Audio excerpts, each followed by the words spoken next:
Hello guys, welcome to our YouTube channel Reel Flicks. तो guys आज हम Hollywood की एक हॉरर मूवी के पार्ट 2 को कवर करेंगे और इस मूवी का नाम है इट चैप्टर 2। उसके चैप्टर 1 को हमने पिछली वीडियो में कवर कर दिया है। उस वीडियो को देखने के लिए ऊपर आई बटन पर क्लिक करें। जैसा कि हमने पार्ट 1 में देखा था कि डेयरी में एक बला है जो कि बच्चों को खाती है। माइक और उसके दोस्तों ने उसे मार दिया था, लेकिन वो प्रॉपरली नहीं मरा था। अब 27 साल बाद वो वापिस आएगा। फिर हम 27 साल बाद का टाइम देखते हैं। हम देखते हैं कि डेयरी जो कि एक इलाका है, वहाँ पर एक मेला चल रहा है। वहाँ पर लोग काफी इंजॉय कर रहे हैं। हम दो दोस्तों को देखते हैं जिसमें से एक दोस्त ने एक गेम में पार्टिसिपेट किया था। उस गेम में उन्होंने पानी के जरिए से बलून को फोड़ना था। जो बलून को पहले फोड़ेगा वो जीतेगा। वो लड़का जीत भी जाता है, लेकिन एक लड़की उसके साथ खड़ी होती है जो कि काफी छोटी थी। वो ये देखकर उदास हो जाती है कि वो हार गई है। फिर वो लड़का विनिंग प्राइज उसे दे देता है जो कि एक टेडी बियर होता है। उसके बाद जब वो दोनों दोस्त वहां से जा रहे होते हैं तो कुछ लड़के उनके ऊपर हमला कर देते हैं। वो उन्हें टॉर्चर करते हैं और उन्हें काफी मारते पीटते हैं। काफी मारने के बाद वो उस एक लड़के को उठाकर पानी में फेंक देते हैं। उसका दोस्त भी पानी में छलांग लगा देता है, लेकिन वो लड़का जिसका नाम एड्रियन होता है वो पानी में थोड़ा आगे बह जाता है। वो लड़का उसे ढूंढ रहा होता है। तभी वो देखता है कि एक जोकर ने उसे पकड़ा हुआ है।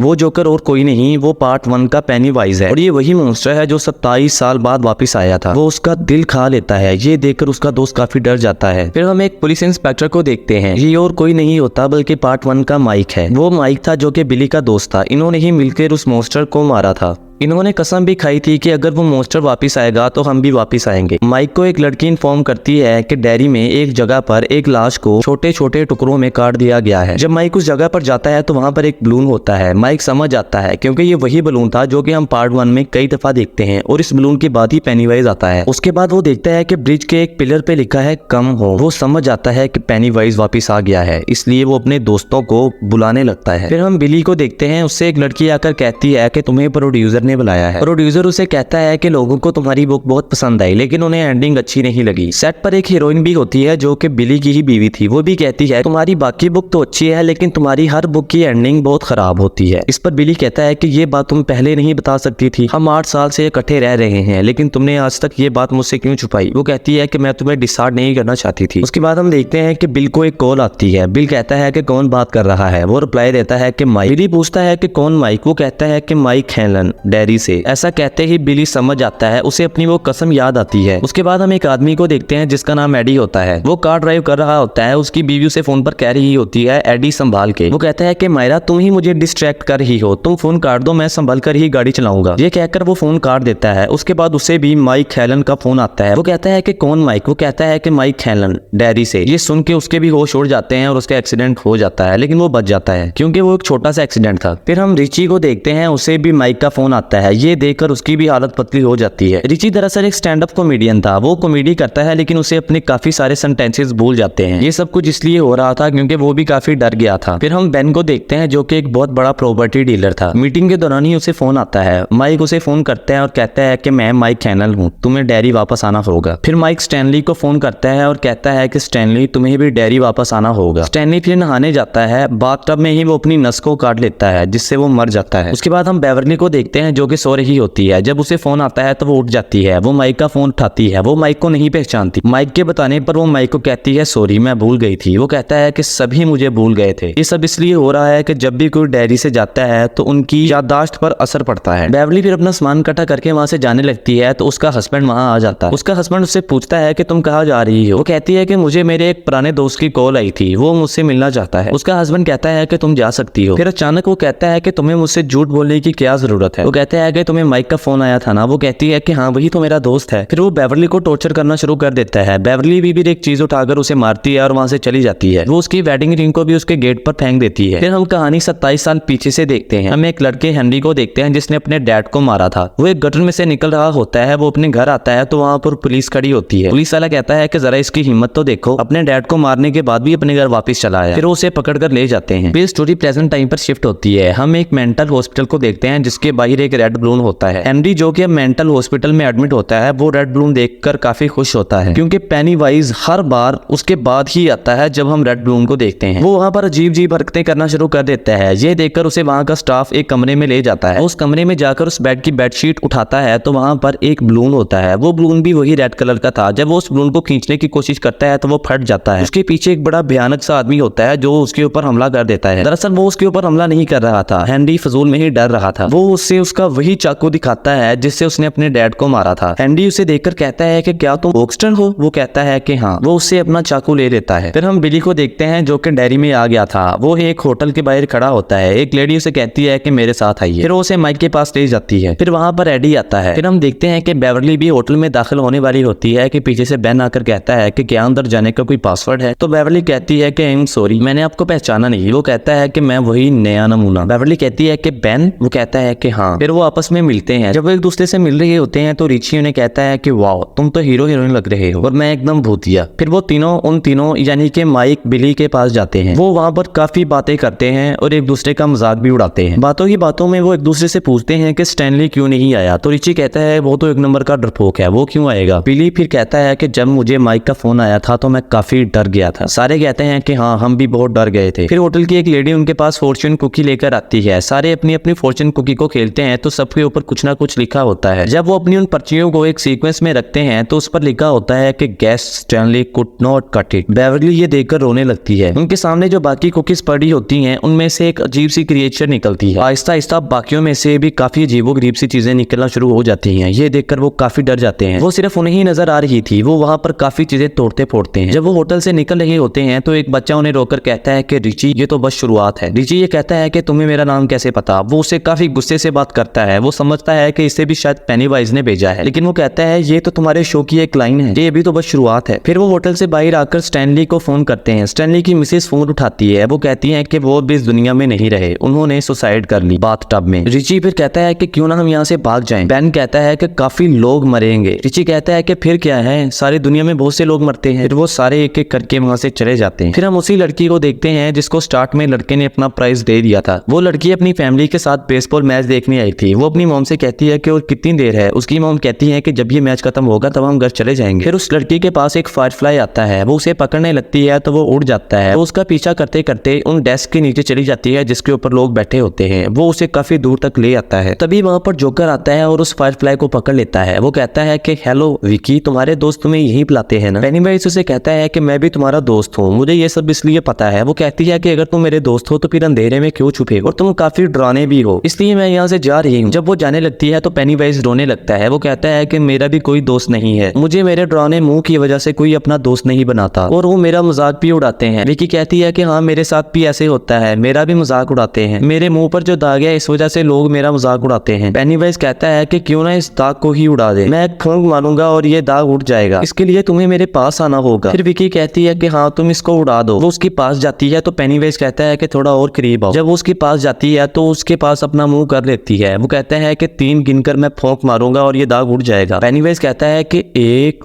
2 और फिर वो उसका मुंह खा लेता है। फिर हम दोबारा से मेंटल हॉस्पिटल को देखते हैं। वहाँ का सिक्योरिटी गार्ड जब स्क्रीन पर बैठा हर कैमरे को मॉनिटर कर रहा होता है तो वो देखता है कि एक आदमी भाग रहा है। वो उसे रोकने लगता है तो वो सिक्योरिटी गार्ड को भी मार देता है। दरअसल वो हैंडी था। फिर वो वहाँ से भागता है और कार में बैठता है। उस कार को दरअसल होक्स्टर चला रहा था, वही डरावना सा आदमी। फिर हम बेन को देखते हैं। वो बेवरली के पास जाता है और कहता है कि तुम मुझसे क्या छुपा रही हो, तुम्हें मुझे बताना होगा। तुम्हें कैसे पता कि स्टैनली बाथटब में मरा और उसके हाथ की नस कटी थी? उसकी वाइफ के बताने से पहले ही तुम्हें ये सब कुछ पता था। बेन बेवरली से बार बार पूछता है कि तुम्हें कैसे पता, लेकिन वो नहीं बताती। फिर हम माइक और बिली को देखते हैं। वो लाइब्रेरी में जाते हैं। बिली माइक से कहता है कि हमें सच में यहाँ से चले जाना चाहिए, लेकिन माइक कहता है कि मैं एक चीज के बारे में जानता हूँ जिसके बारे में वो पेनीवाइज भी नहीं जानता। बिली उसे पूछता है कि ऐसा क्या जानते हो तुम? वो कहता है कि मैं जानता हूँ कि उसे कैसे मारा जाए। फिर वो उसे एक बॉक्स दिखाता है और कहता है कि इसकी तरफ देखो। वो कहता है कि मैं कुछ आदिवासी लोगों से मिला जो कि इस डेयरी से थोड़ा दूर रहते थे। उन्होंने मुझे एक काढ़ा पिलाया जिसकी वजह से मुझे एक विजय नजर आया। माइक कहता है कि मैंने देखा आसमान की तरफ एक चीज आसमान से नीचे आ रही थी। वो 3 स्टार थे जो कि एक क्रिएचर था। इस बॉक्स के ऊपर यह भी लिखा है कि उसे कैसे रोका जा सकता है। फिर हम दोबारा से बेवरली को देखते हैं। बेन के बार बार पूछने की वजह से वो कहती है कि मैंने तुम सबको मरते हुए देखा था। रिची कहता है कि अगर तुम मजाक कर रही हो तो ऐसा घटिया मजाक मैंने भी कभी नहीं किया। लेकिन वो कहती है कि मैंने सपना देखा था। एडी कहता है कि सपने तो सबको आते हैं। वो कहती है कि मैंने तब देखा था जब उसने मुझे हिप्नोटाइज किया था, यानी कि पेनीवाइज ने जब उसे पार्ट 1 में हिप्नोटाइज किया था उसे ये विजन नजर आया था। फिर वहां पर माइक और बिली आते हैं, वो कहते हैं कि हाँ ये सच बोल रही है और हम जानते हैं कि उस पेनीवाइज यानी कि उस डेड लाइट को कैसे रोका जाए। फिर वो सारे मान जाते हैं कि हम उसे मिलकर रोकेंगे। अगले दिन वो सारे मिलकर जंगल में जाते हैं। वहाँ पर बेन ने एक छोटा सा अंडरग्राउंड अपार्टमेंट बनाया था। उन्होंने अपने बचपन में उस अपार्टमेंट में काफी टाइम गुजारा था। उन्हें वहाँ पर अपनी काफी सारी चीजें भी मिलती हैं और स्टैन की चीजें भी। माइक कहता है कि हमें उसे रोकने के लिए बलि देनी होगी, हम सबको अपनी एक एक निशानी ढूंढनी होगी, हमें वो चीजें ढूंढनी होगी जो कि हमारे पास्ट से जुड़ी हैं। उन सब ने मिलकर स्टैनली की पुरानी याद जो कि एक मास्क था वो ढूंढ ली थी। अब उन्हें अपनी अपनी एक निशानी ढूंढनी थी। फिर वो उससे बाहर आते हैं और कहते हैं कि हम सबको अपनी अपनी निशानी ढूंढनी होगी। रिची कहता है कि क्या हम सबको अलहदा होना होगा, तो वो कहते हैं कि हाँ। रिची कहता है कि हम सबका अलहदा होना एक बेवकूफी है, क्योंकि हम छुट्टियों में भी साथ थे, इसलिए हमें साथ मिलकर अपनी अपनी चीजें ढूंढनी होगी। बिली कहता है कि नहीं, हम छुट्टियों में सारा वक्त साथ नहीं थे, जब हमारी लड़ाई हुई थी तब हम अलहदा हुए थे। फिर बेवरली अपने पुराने घर में जाती है। वो दरवाजे पर नॉक करती है तो एक बूढ़ी औरत दरवाजा खोलती है। बेवरली कहती है कि मुझे लगा कि मिस्टर मार्श यहाँ रहते हैं। वो बूढ़ी औरत कहती है कि वो तो कब के इस दुनिया से जा चुके। बेवरली कहती है कि हाँ वो मेरे डैड थे, लेकिन मुझे इस बात का नहीं पता था। वो बूढ़ी औरत उसे कहती है कि आई एम सॉरी। ये कहकर वो कहती है कि अंदर आ जाओ। वो बूढ़ी औरत उसे कहती है कि तुम आराम से घर देखो, मैं तुम्हारे लिए चाय बनाती हूँ। फिर वो अपने कमरे में जाकर सीलिंग को तोड़ती है। सीलिंग के अंदर से वो अपनी चीजें निकालती है। उन चीजों में एक लेटर भी था जो बेन ने उसके लिए लिखा था। फिर वो कमरे से बाहर आती है। वो बूढ़ी औरत काफी अजीबोगरीब सा बर्ताव कर रही थी। फिर वो बेवरली को चाय देती है। बेवरली जब चाय पी रही होती है तो वो कहती है कि मैंने तुम्हारे लिए ओवन में कुकीज भी रखी हैं, मैं वो लेकर आती हूँ। बेवरली उसका अजीबोगरीब बर्ताव देखकर काफी डर गई थी। वो कहती है कि नहीं बस मैं जा रही। जब वो जा रही होती है तो वो दीवार पर लगी फोटोज को देखती है और पूछती है कि क्या ये आपकी फैमिली फोटोज है। वो कहती है कि हाँ ये मेरे डैड है जो कि एक सर्कस में काम करते थे। वो कहती है कि मैं हमेशा से अपने पापा की परी थी, या तुम भी थी। ये कहकर वो अचानक एक डरावनी सी शक्ल लेकर किचन से बाहर आती है और बेवरली पर हमला कर देती है। बेवरली दरवाजे की तरफ भागती है तो उसे दरवाजा नहीं खुलता, लेकिन उसके सामने का दरवाजा खुलता है और हम पेनीवाइज को देखते हैं जो कि अभी इंसान था। वो कहता है कि कुछ नहीं बदला, ना तुम उनका भविष्य बदल सकती हो, वो सब मर कर रहेंगे। बेवरली फिर वहां से भाग जाती है। फिर हम रिची को देखते हैं जो कि एक गेमिंग बार में जाता है। वो वहां से एक कॉइन लेता है। दरअसल ये वही कॉइन था जब वो छोटा था तब उसने एक लड़के के साथ गेम लगाई थी और वो ये जीता था। रिची कहता है कि चलो एक गेम और लगाते हैं, तुम्हारे साथ खेलने में काफी मजा आ रहा है। वो लड़का मान जाता है, लेकिन जब वो गेम लगाने लगता है तो वहाँ पर हेनरी और उसके साथ के लड़के आ जाते हैं। वो लड़का उसका कजन था। वो हेनरी को वहाँ पर देखता है तो वो कहता है कि रिची तुम मुझे क्यों छेड़ रहे हो। हेनरी फिर रिची को डांटता है और रिची वहाँ से जाकर एक टेबल पर बैठ जाता है। रिची के सामने एक बड़ा सा पुतला था। रिची को अचानक से आवाज आती है क्या तुम्हें किस चाहिए। रिची जब सामने दिखता है तो वो बड़ा सा पुतला गायब था। जब वो साइड पर देखता है तो वो उसके बिल्कुल सामने अपना बड़ा सा भयानक सा मुंह खोलकर खड़ा था जिसमें से बैट्स निकलती हैं। रिची वहां से भागता है और कहता है कि ये सच नहीं है, ये सच नहीं है। बार बार कहने की वजह से उसका डर उतर जाता है और वो पुतला वापिस से वहीं चला जाता है जहाँ से वो भाग कर आया था। रिची जो कि अब बड़ा हो गया था वो वापिस से उस जगह पर जाता है। वो वहां पर उसी पुतले को देखता है। एक आदमी उसे एक इन्विटेशन कार्ड देकर जाता है और कहता है कि जरूर आना। जब वो पुतले की तरफ देखता है तो उसके ऊपर पेनीवाइज बैठा था। पेनीवाइज कहता है कि मैंने तुम्हें बहुत मिस किया, क्या तुमने मुझे मिस किया। पेनीवाइज उसे दोबारा से डराने लगता है। वो कहता है कि ये सच नहीं है, ये सच नहीं है। ये कहकर वो वहां से भाग जाता है। फिर हम बिली को देखते हैं। वो एक दुकान के पास से गुजर रहा होता है तो वो दुकान में अपनी पुरानी साइकिल को देखता है। उसे देखकर वो काफी खुश होता है। वो दुकानदार के डीलर के पास जाता है और उसे कहता है कि मुझे मेरी साइकिल वापस चाहिए। तो वो दुकानदार कहता है कि तुम तो वही हो ना जो काफी फेमस बुक लिखते हो जिसकी एंडिंग अच्छी नहीं होती। वो कहता है कि हाँ। वो दुकानदार उसे कहता है कि फिर तो तुम्हारे लिए $300 कोई बड़ी बात नहीं होगी, $300 दो और अपनी वो साइकिल ले जाओ। वो उसे $300 देकर अपनी साइकिल ले जाता है। जब वो साइकिल से इधर उधर घूम रहा होता है तो अपने घर के पास चला जाता है जहाँ पर वो पहले रहते थे। उस घर में से उसके भाई जॉर्जी के जैसा एक बच्चा बाहर निकलता है। ये वही लड़का था जो इन्हें होटल में भी मिला था। फिर वो उसी गटर के पास जाता है जिसमें जॉर्जी को जोकर ने खींचा था। जब वो उसके पास जाता है तो उसे जॉर्जी की आवाज आती है। वो कहता है कि मैं अभी भी जिंदा हूँ भाई, मुझे बचा लो। जब वो जॉर्जी को बचाने के लिए अपना हाथ आगे बढ़ाता है तो उसके हाथ को काफी सारे छोटे छोटे हाथ पकड़ लेते हैं। काफी कोशिशों के बाद वो अपने हाथ को बाहर खींच लेता है और उसके हाथ में वही बोट होती है जो उसने जॉर्जी को बनाकर दी थी। वो छोटा सा बच्चा उसे खड़ा देख रहा होता है। वो उस बच्चे के पास जाकर कहता है कि जल्दी यहाँ से हटो और उसे कहता है कि अगर तुम्हें कभी भी इस गटर में से आवाज आए तो तुम इसके पास मत जाना। वो लड़का कहता है कि क्या तुम्हें गटर में से आवाजें आती हैं। वो लड़का कहता है कि मुझे टब से आवाजें आती हैं। बिली कहता है कि अपने मोम डैड से कहो कि हम इस शहर को छोड़कर यहाँ से चले जाएं, बहुत दूर चले जाएं और कभी वापस ना आए। वो लड़का कहता है कि मैंने फेस्टिवल में जाना है, प्लीज मुझे जाने दो। उसके बाद हम बेन को देखते हैं जो कि अपने उस पुराने स्कूल में जाता है जहाँ पर वो और बेवरली और उसके दोस्त पढ़ते थे। बेन को फिर अपना पास्ट याद आता है जब वो अकेला क्लास में रह गया था। उसके साथ बेवरली बैठी थी जो कि अचानक से खौफनाक शक्ल में आ जाती है और उसके मुंह पर भी आग लगी थी। ये देखकर बेन वहां से भाग जाता है। वो जब बाहर जाने लगता है तो स्कूल का दरवाजा बंद होता है। फिर वो अपने अपार्टमेंट को खोल के उसके अंदर छुप जाता है। जब वो अपने अपार्टमेंट के अंदर छुपता है तो उसके पीछे से पेनीवाइज कहता है कि आओ मेरे गले लग जाओ। जब वो वहां से भागता है तो वो बच जाता है। फिर हम एडी को देखते हैं जो कि एक फार्मासिस्ट की दुकान दुकान पर जाता है और कहता है कि मैंने आपको एक इनहेलर का ऑर्डर दिया था। वो डॉक्टर उसे पहचान लेता है और कहता है कि मैं तुम्हें जानता हूँ, तुम तो वही नहीं जो जब छोटे थे तो मेरी दुकान से इनहेलर लेकर जाते थे। वो कहता है कि हाँ। जब वो वहां से जाने लगता है तो उसे बेसमेंट में से आवाजें आती हैं। वो बेसमेंट में जाता है तो देखता है कि उसकी मोम को बांध रखा है। उसकी मोम उसे कहती है कि जल्दी मुझे छुड़ा दो, वो इन्फेक्शन वाला आदमी आ रहा है और वो मुझे मार देगा। उसकी मोम बार बार कहती है कि मुझे छुड़ा लो, लेकिन एडी उन्हें छुड़ा नहीं पाता। दरअसल ये उसकी याद थी जो कि छोटे होते उसके साथ हुआ था। अब दोबारा जब वो बेसमेंट में जाता है तो वही आदमी उसके ऊपर हमला करता है। फिर बिली उस घर में आता है और बेवरली से बातें करने लग जाता है। जब वो बेवरली से बातें कर रहा होता है तो सीढ़ियों में से एक स्केटबोर्ड नीचे आता है। वो स्केटबोर्ड को उठाकर देखता है तो उसके पीछे लिखा होता है कि क्या तुम उसे भी अपने भाई की तरह मरने दोगे। बेवरली कहती है कि ये क्या है। बिल उसे बताता है कि ये वही लड़का है जो कि हमारे उस पुराने घर में रहता है। उसे बाथटब में से आवाजें आती हैं। वो फेस्टिवल में गया है और वो जोकर अब उसके ऊपर हमला करेगा, मैं उसे बचाने जा रहा हूँ। ये कहकर बिली वहां से चला जाता है। एडी जो कि वॉशरूम में होता है और अपना मुंह धो रहा होता है, पीछे से हेनरी आता है और उसके मुंह में चाकू घसेड़ देता है। एडी फिर बाथटब में जाकर सामने पर्दा कर लेता है। जब हेनरी उसके पास आता है तो वो अपने मुंह से चाकू निकालकर उसके पेट में घुसा देता है। फिर हम बिली को देखते हैं जो कि उस फेस्टिवल में चला गया था। वो उस लड़के को देखता है जो कि एक जोकर हाउस में चला जाता है। बिली भी उसके पीछे उस जोकर हाउस में चला जाता है। चलते चलते वो मिरर रूम में चला जाता है जहाँ पर हर तरफ मिरर ही मिरर थे। वो उस बच्चे को काफी ढूंढता है, लेकिन जब वो बच्चे को ढूंढता है तो उसके दरमियान और बच्चे के दरमियान एक मजबूत शीशा था। वो बच्चा उससे कहता है कि तुम यहाँ क्या कर रहे हो। तभी अचानक से उसके पीछे पेनीवाइज आ जाता है, उसके दरमियान भी शीशा था। बिली उसे कहता है कि प्लीज नहीं, तुम मुझे ले जाओ, इस बच्चे को छोड़ दो। लेकिन पेनीवाइज अपना सर जोर जोर से उस शीशे में मारना शुरू कर देता है और उस शीशे को तोड़कर उस बच्चे को खा जाता है। फिर हम माइक को देखते हैं जो कि लाइब्रेरी में एक बुक को पढ़ रहा होता है। तभी हेनरी उसके ऊपर हमला कर देता है। हेनरी उसे मारने वाला ही होता है। रिची पीछे से आके एक कुल्हाड़ा मार के उसके सर को फाड़ के उसे मार देता है। बिली फिर माइक को फोन करता है और कहता है कि मैं अकेले ही उसे मारने जा रहा हूँ। उसने मेरे सामने एक बच्चे को खा लिया, अब मैं नहीं रुकूंगा। अगर मेरी जान भी जाए मैं उसे नहीं छोड़ूंगा। माइक कहता है कि रुको, हमें मिलकर सब करना होगा, हमें वो रस्म अदा करनी होगी जिससे उस कबीले ने भी उसे मारा था। फिर वो सारे मिलकर उसी घर में जाते हैं जहाँ पर उन्होंने पहले उसे मारा था और उन्हें वो रस्म भी वही अदा करनी है। जब वो उस घर में थोड़ा सा आगे बढ़ते हैं तो वो अलहदा हो जाते हैं। पेन को अचानक से बहुत ज्यादा दर्द होने लगती है क्योंकि उसके पेट के ऊपर कुछ लिखा जा रहा था। जब वो सामने शीशे में देखते हैं तो वो पेनीवाइज ही उसके पेट पर कुछ लिख रहा होता है। वो उसकी गर्दन पर चाकू रखता है तो बेवरली भागकर जाके उस शीशे को तोड़ देती है और बेन बच जाता है। उसके बाद हम देखते हैं कि बिली और उसके साथ रिची जो कि एक कमरे में बंद थे, उनके सामने एक दरवाजा खुलता है। उस दरवाजे के अंदर स्टैनली था जो कि अभी बच्चा था। वो होता है, उसका सिर्फ सर ही आगे आता है और कहता है कि बिली, अगर तुम ना होते तो आज मैं जिंदा होता। जब वो ये कहता है तो उसकी अजीबोगरीब सी टांगे निकलती हैं और वो उनके ऊपर हमला कर देता है। वो ह्यूई के ऊपर हमला कर देता है। वो तकरीबन उसे मारने ही वाला होता है कि बेन आकर उसके सर में चाकू घुसेड़कर उसे मार देता है। फिर वो दोबारा से उस गटर में जाते हैं जहाँ पर पहले उन्होंने उसे मारा था।